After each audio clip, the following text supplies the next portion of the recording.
Hey, how you doing? We're back again today. Happy Valentine's Day. We're here on the show. What's cooking? Good looking? You are. We're making eggplant parmesan today. I start with the sauce at 7 o'clock this morning. Cooking from our garden tomatoes. You say, where are you going to get garden tomatoes from? It's February and there's snow on the ground. Well, we canned our own tomatoes this year. I'm going to make a meat sauce to go in there. I'm starting with my fresh grass-fed beef. I got my cast iron already heated up. I'm going to start cooking that. I got a little olive oil in the bottom of the pan to keep from sticking. Then I have some nice sausage, Italian sausage links. I take the skins off. When the chopped meat is done cooking, I'll throw these in there and I'll mix the two together. Don't want the skins in there, that would be disgusting. And then I'll throw the two inside the sauce. I'll let the sauce cook for a couple more hours, and then we'll start on the eggplant part. Alright, see you in a little bit. And we're back again. We're almost browned up the chopped meat. You have to flavor it up a little bit using some Himalayan sea salt. Don't need too much because it's going to go in the sauce anyway, but it gives a little more flavor. And a little garlic powder. And a little onion powder. Now you can use fresh garlic and fresh onion if you want, but it's all going in the sauce, so using the fresh stuff, the flavor will get lost. This will spice up the meat a little bit, because the chopped meat's usually a little bit bland, and then it spices up your sauce at the same time. And pretty soon this is going to be ready, and then we'll start on the sausage. Alright, see you in a little bit. Alright, we're back here. We're cooking, we're good looking, you are. We got the sauce going. I forgot to tell you, what do we do with the sauce? You can flavor it any way you want. But basically I put in some garlic, some salt, and then you stir it around, let it cook for about an hour and taste it. Sometimes you need a little sugar or a little vino to sweeten it up a little bit if it's bitter. Then I let it cook for another hour, I taste it. Usually after the second time it's good. Every time you make sauce it's going to be a little bit different. You can't go by measurements. So I already have my chopped meat in the sauce, and now I'm putting in the sausage, all nice and browned up. You notice the paper towels to get the extra grease off of it. You don't want to take too much off, but you don't want to put too much in because you don't want to lose that flavor. So we're going to throw this right in here, and we're going to stir it up. I got this on high in a crock pot. Yes, I use a crock pot for my sauce. You ask why? I'm telling you why. It doesn't stick. I can put this on high, low, whatever, go do some logging, go do some mowing of the grass, plow some snow, come back, my sauce will be ready to go when I'm ready to make dinner. So yes, I use a crock pot, I love it. I started using this years ago. So anyway, with the sauce, you just stir it all around. We got a nice meat sauce, if you can come in here and take a look. Hey Bobby, filet mignon, how does that look to you? Huh? That looks delicious, smells delicious. And we're going to use this as our sauce and meat for our eggplant parm. I did take out some sauce over here earlier with no meat in it for my vegetarian friends. I'm going to be making an eggplant parm vegetarian also. So this way we have a little bit of each just in case somebody comes over. Well, we might have some guests. And in the background, of course, the Italian cooking music on Pandora. Get it, it's pretty good. They have a lot less repeats than they used to have. Alright, we'll be back in a little bit. See you later. Ciao. Hey, how you doing? We're back. We have everything ready for the sauce, and we're getting ready for our eggplant. People ask, how do you pick out an eggplant?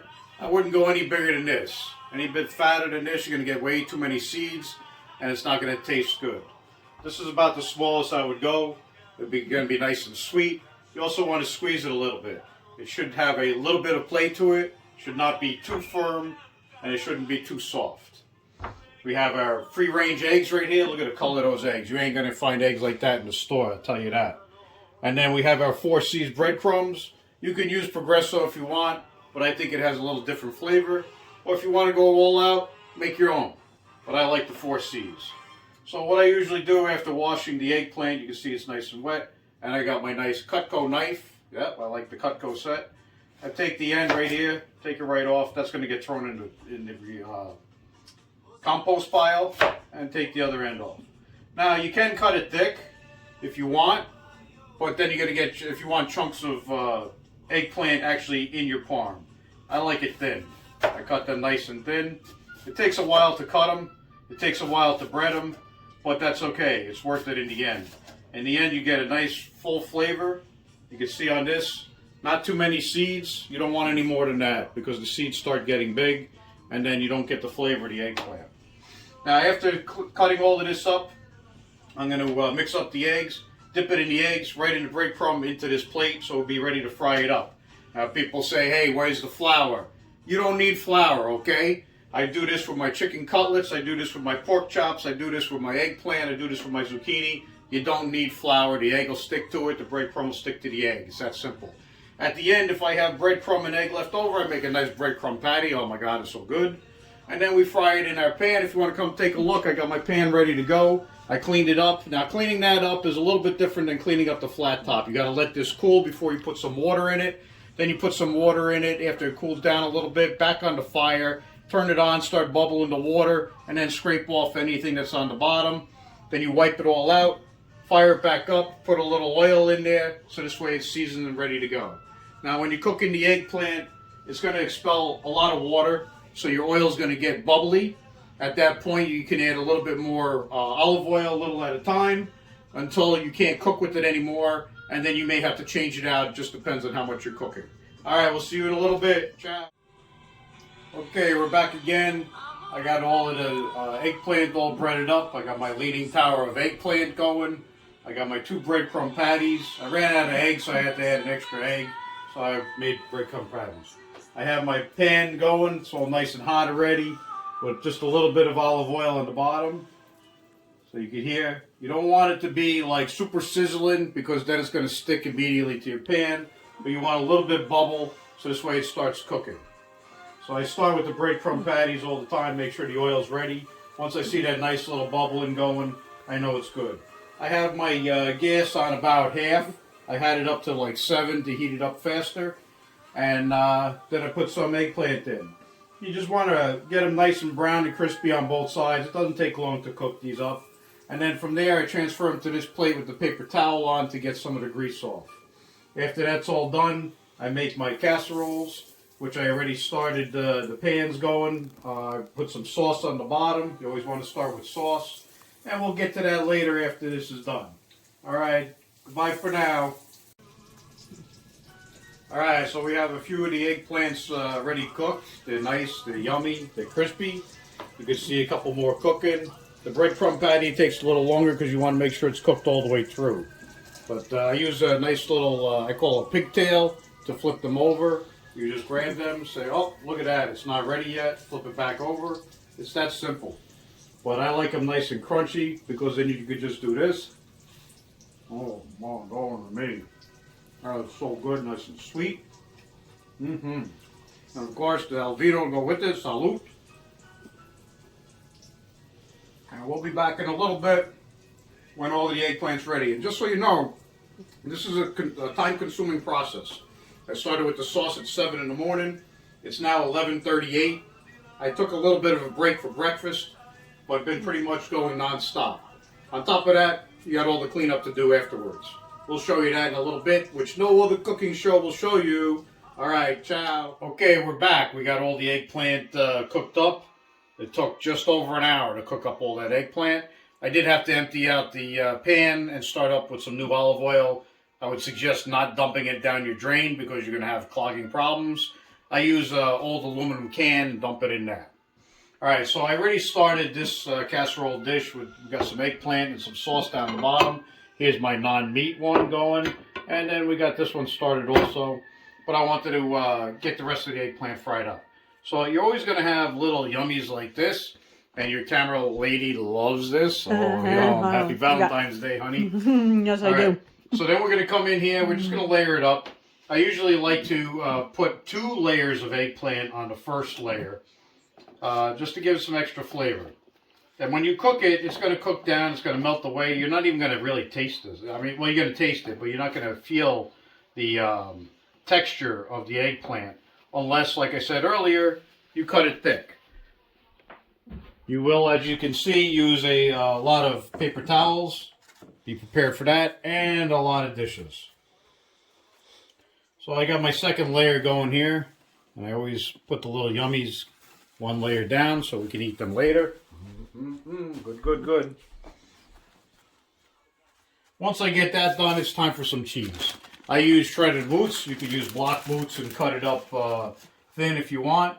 I put a nice layer of shredded moots in there. The block moots is usually a little bit cheaper than the shredded, but then again, it takes more time. Notice this is in a Ziploc bag. We buy it in 5-pound bags and we put it in the freezer. It comes out just as good out of the freezer. I'm only going to do the one at a time so this way you can see it for time. And then I have my high-class Parmesan here in the Ziploc bag also. We buy that by the 5-pound bag also and put it in the freezer. And you just put some Parmesan in there. Now once you have this going, you want to put a little bit more sauce.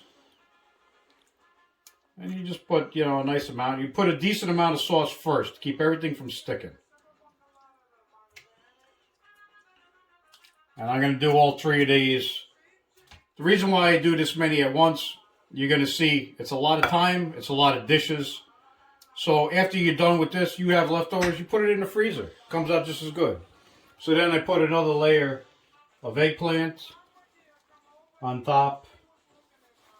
Gotta get those crumbs going down to the next level.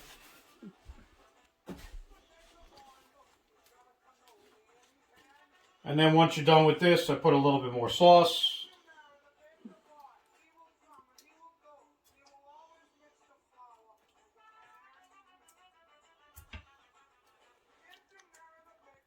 Oh, look at that.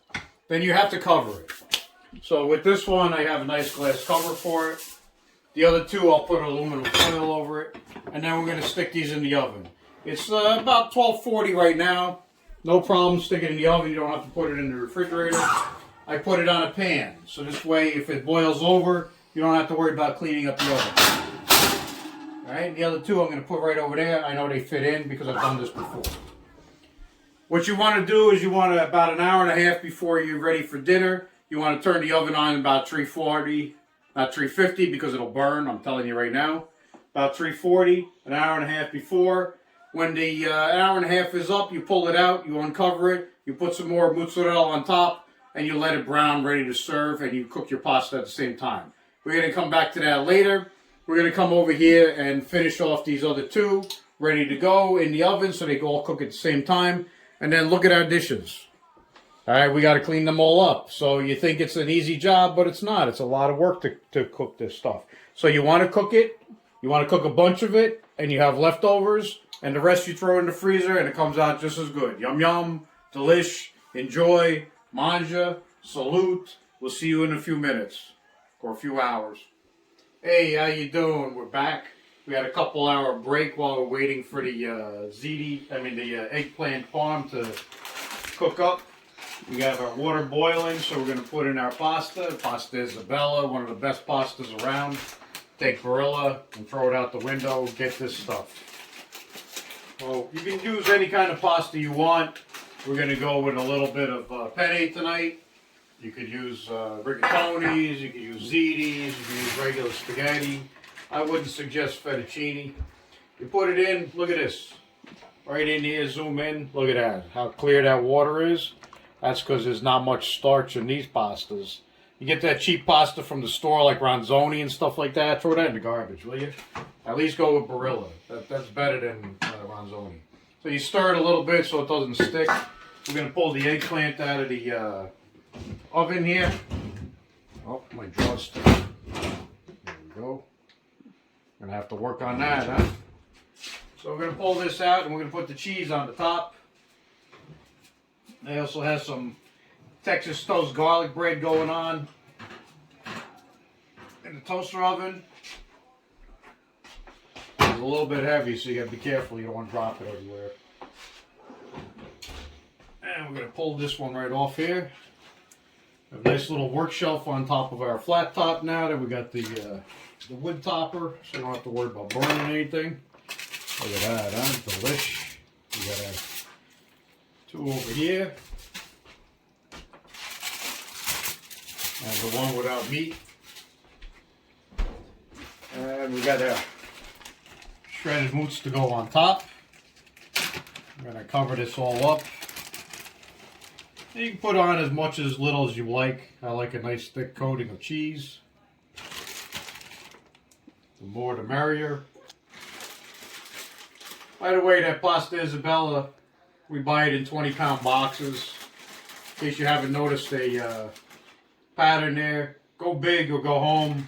It's cheaper if you buy it by bulk. You put it down in the basement where it's a little cool. And it stays fresh for a long time. And we got some cheese over here.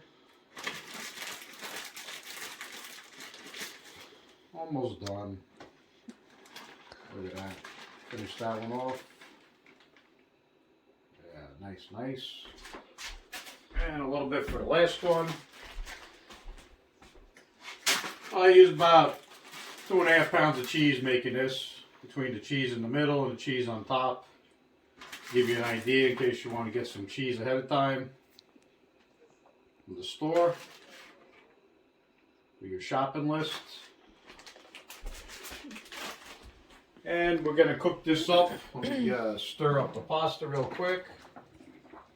Even this pasta Isabella, if you don't stir it once in a while, it'll stick a little bit when you first put it in. After that, you can actually kind of walk away. It won't even stick at all. Just like the first couple times, you got to stir it up. And we'll go back in the oven. And this is going to melt up nice and brown up. Almost ready to serve. And if your pasta is ready before this cheese melts and turns brown, it's not a big deal. You put the pasta in the colander, rinse it off just a little bit. I rinse it with cool water to stop the cooking process. And then put it back in the pot with a little bit of olive oil to keep it from sticking while you're finishing off your eggplant. Alright, we'll be back in a little bit. Ciao. Hey, how you doing? We're back for our last segment of What's Cooking Good Looking You Are. Eggplant parmesan for Valentine's Day. You can see our eggplants are done. Our garlic bread is done. The pasta's over here. Like I said, it was done a couple minutes earlier, so I just threw it in the pot with a little bit of olive oil. No problem. We got our pasta dishes. We'll serve this up nice and nice. Oh, look at that, nice plate. The pasta. And just dig right in. You don't have to make it look fancy. This isn't some high-class restaurant. This is you just enjoying your yummy dinner. Look at that. Oh, look at the stringy cheese. Man, this smells delicious. You can see the eggplant in here. And it's going to be nice and soft and tender. Put a nice amount on the top. Get the cheese off of that because you don't want to serve it with cheese. You can put a little bit of Parmesan on the top of this. A little bit of basil if you want. However you want it. So that's about it for our segment. Eat your heart out, Bobby Filet Mignon. This is delicious, and you're not tasting it. See you next time. Ciao.